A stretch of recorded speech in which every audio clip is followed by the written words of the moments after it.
senang jika Bunda ada di sini bersama saya berbagi informasi berdasarkan pengalaman saya.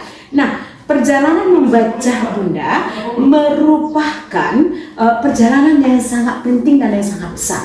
Nah, Bunda, jika Bunda terlibat dalam membantu anak kita belajar membaca di rumah Bunda, sangatlah baik memang untuk kita membantu membaca. Nah, jika Bunda mencari informasi lebih lanjut tentang bagaimana penting dari proses membaca anak Bunda, di mana kita akan mengetahui bahwasanya belajar membaca merupakan proses yang menakjubkan ya Bunda ya, dan menjadi bagian hal penting dalam membantu anak kita. Nah Bunda, di sini sebuah keistimewaan untuk kita berbagi informasi. Nah, hal ini juga bisa sangat menyenangkan bagi kita di dalam membantu anak membaca berdasarkan pengalaman kita ya Bunda ya, berbagi informasi. Meskipun Bunda jujur saja terkadang tidaklah mudah di dalam membantu anak belajar membaca di rumah. Nah, ini bisa jadi pekerjaan yang sangat sulit bagi saya dan Bunda di rumah. Mengapa hal ini bisa terjadi Bunda? Karena banyak alasan, banyak faktor, dan saya akan membahas dua alasan dulu ya Bunda ya, atau dua alasan saja mengapa ini sangat riskan. Pertama, kita mengetahui bahwa saya membaca adalah proses yang diajarkan atau yang dilatih, bukan bawaan lahir. Yang kedua, membaca bisa menjadi keterampilan yang sulit dikuasai karena butuh proses pelatihan. Oke. Nah, di sini Bunda saya menggunakan metode fonik di dalam membantu anak belajar membaca di rumah. Nah, apa itu metode fonik Bunda? Metode fonik merupakan atau berkaitan dengan bunyi huruf. Nah, setelah anak mengenal beberapa bunyi huruf Bunda, contoh huruf vokal A, I, U, E, O.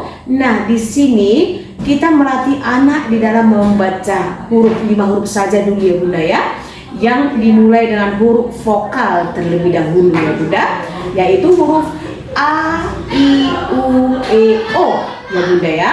Nah, setelah anak menguasai huruf vokal, kemudian anak mulai menggabungkan atau blending dengan beberapa huruf vokal dan huruf konsonan. Nah, untuk membantu untuk membentuk suku kata maupun kata, di mana kita menyebutnya ini dengan kemampuan anak dalam blending ability.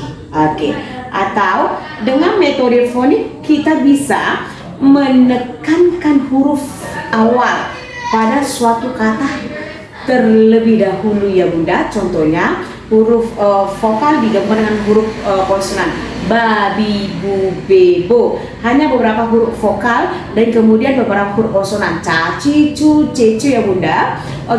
Nah, tidak harus semua huruf alfabet dikuasai oleh anak kita Bunda. Nah, di sini saya tekankan bahwasanya Bunda bisa membayangkan jika anak harus menguasai semua bentuk huruf abjad. Hal ini akan sangat sulit bagi anak. Karena huruf-huruf tersebut serupa. Ya Bunda ya, ada beberapa huruf itu yang mirip dan serupa, dan ini akan sangat mempersulit anak jika Bunda melatihnya itu dengan semua huruf abjad terlebih dahulu. Nah Bunda, karena proses dalam membaca tentunya melibatkan kemampuan membedakan bunyi, mendengarkan bunyi, mengenal simbol bunyi huruf, serta kemampuan anak dalam menggabungkan bunyi-bunyi huruf tersebut menjadi kata atau suku kata ya Bunda. Atau suku kata. Di sini kita menyebutnya Bunda, ketika anak dilatih dengan metode fonik, kemampuan anak dalam membedakan auditorial, deskripsi visual, dan yang lebih penting itu Bunda adalah kemampuan anak dalam membuat hubungan suara dan simbol sehingga anak tersebut dapat membentuk simbol-simbol tersebut bersambung tersebut menjadi huruf. Nah Bunda, ternyata banyak hal yang harus dipahami atau disiapkan anak sebelum anak siap dalam belajar membaca. Jadi kita dapat menggunakan metode fonik dalam membantu anak belajar membaca ya Bunda, di mana kita mengetahui bahwasannya metode fonik adalah metode sudah teruji, di mana metode fonik adalah metode yang membantu anak belajar membaca ya Bunda dengan cara mengembangkan kemampuan anak dalam mengenal huruf, mengenal suara, dan menjalin hubungan antara suara dan simbol daripada huruf tersebut. Nah, disinilah fonik berhubungan dengan suara atau bunyi yang mewakili huruf dan mengkombinasikan huruf fonik.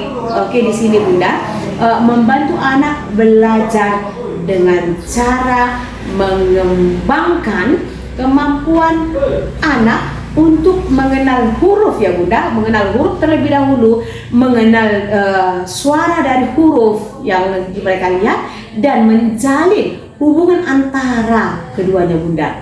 Hasil studi yang dilakukan di luar negeri ya, hasil studi yang dilakukan oleh London School of Economics menunjukkan bahwasanya Bunda, anak belajar membaca dengan metode fonik Bunda memiliki perkembangan kebahasaan atau perkembangan bahasa yang jauh lebih baik dibandingkan anak yang belajar dengan metode konvensional Bunda. Nah, ini berdasarkan riset ya. Dengan belajar metode fonik, anak kita atau balita bisa lebih paham dalam membentuk huruf menjadi sebuah kata. Nah Bunda, ini membantu dalam mengembangkan kemampuan anak dalam pengenalan teks nantinya yang diperlukan untuk mendukung anak belajar membaca di rumah. Nah, balita atau anak kita yang belajar dengan metode fonik juga akan lebih pandai dalam mengeja, karena ini berdasarkan riset dan pengalaman saya juga yang sudah terbukti, karena anak dibiasakan untuk memecahkan sebuah kata menjadi satuan fonik terkecil atau bunyi terkecil. Nah, banyak orang tua seperti saya sudah mencoba metode fonik, dan saya juga mengaku anak saya yang sudah bisa membaca di usia saya melatihnya itu di usia 2-3 tahun. Tetapi tentunya Bunda, ini tergantung pada kecepatan belajar setiap anak atau setiap balita itu berbeda-beda ya Bunda ya.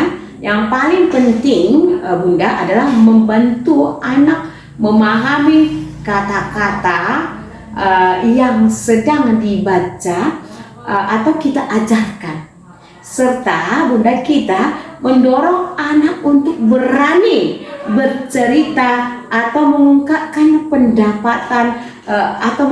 pendapat mereka menggunakan kata-katanya sendiri. Ini akan sangat penting, di mana metode fonik ini juga untuk membantu balita juga akan lebih efektif bila sering mengajarkan anak kita berlatih dalam percakapan, permainan, kemampuan mendengar, dan lain sebagainya. Sederhana karena kemampuan fonik merupakan kemampuan yang melatih anak di dalam belajar bunyi. Nah, bagaimana metode fonik itu bisa kita ajarkan Bunda? Nah, ini dia. Diajarkan dari bunyi huruf yang paling mudah, huruf vokal yang saya ajarkan terlebih dahulu, hingga yang paling sulit menggabungkan dengan huruf konsonan. Diajarkan dengan cara yang menyenangkan Bunda. Ini yang saya lakukan adalah dengan cara menggunakan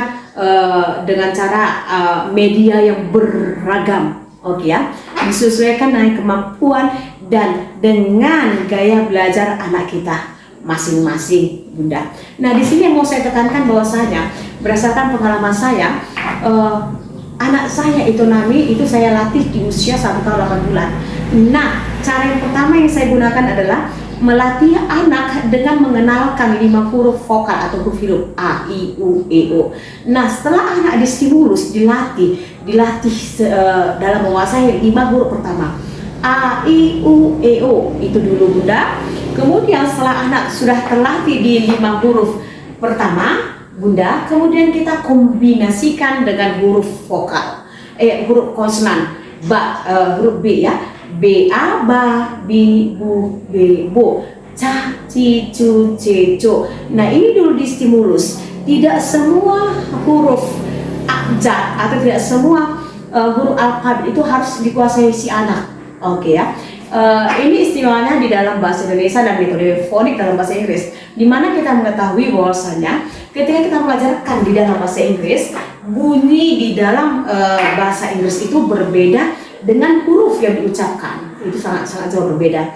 Nah, untungnya di dalam bahasa Indonesia itu tidak serumit di dalam bahasa Inggris. Nah, tugas kita, Bunda, adalah menggunakan berbagai macam model pembelajaran, berbagai variasi media di dalam membantu anak membaca.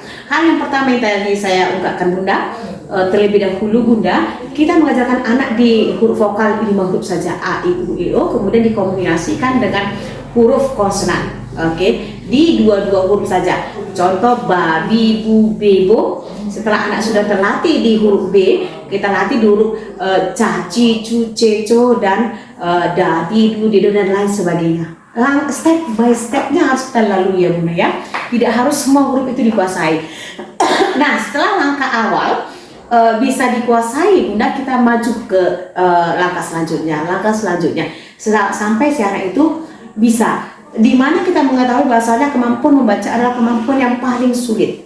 Di sini sama dengan riset, sama dengan belajar dengan matematika, sama halnya dengan sulitnya dan di dalam belajar mengajarkan anak membaca, karena semua itu membutuhkan yang namanya kemampuan kognitif, kemampuan pemahaman, kemampuan mendengar, kemampuan untuk menyerap informasi, karena ini pembelajaran awal dan yang sangat penting ya, Bunda ya. Tingkat kesulitannya memang jauh lebih sulit. Nah, di sini, Bunda, yang saya alami bersama pengalaman saya, jika kita mengajarkan anak berlatih membaca itu, Bunda, sangat efisien jika kita mengajarkan anak one by one atau face to face, oke ya. Beda dengan ketika anak dilatih dalam kelas, oke. Ini akan sangat jauh lebih baik bagi kita, Bunda, melatih anak itu secara intens seorang saja. Nah, peran ibu, saya yakin dan percaya bahwasanya ibu merupakan guru yang terbaik di dalam melatih anak, di dalam membantu anak belajar membaca. Ini berdasarkan pengalaman saya. Nah, Bunda, sekali lagi, saya tidak harus mengatakan bahwasanya metode fonik itu jauh lebih baik, tidak. Yang utama adalah proses pelatihan atau latihan yang dilakukan secara terus-menerus sehingga si anak mahir atau menguasai konsep di dalam membaca. Itulah, Bunda ya. Yang utama adalah proses latihannya, bukan metodenya. Nah, apapun yang Bunda lakukan di dalam metode belajar mengajarkan anak membaca di rumah, proses yang utama adalah latihan, dan membuat pembelajaran itu jauh lebih mudah untuk anak. Itulah tugas kita sebagai orang tua, Bunda, melatih anak di dalam belajar. Oke, Bunda, semoga bermanfaat apa yang saya sampaikan. Oke, informasi ini. Oke, sampai jumpa, Bunda. Bye-bye.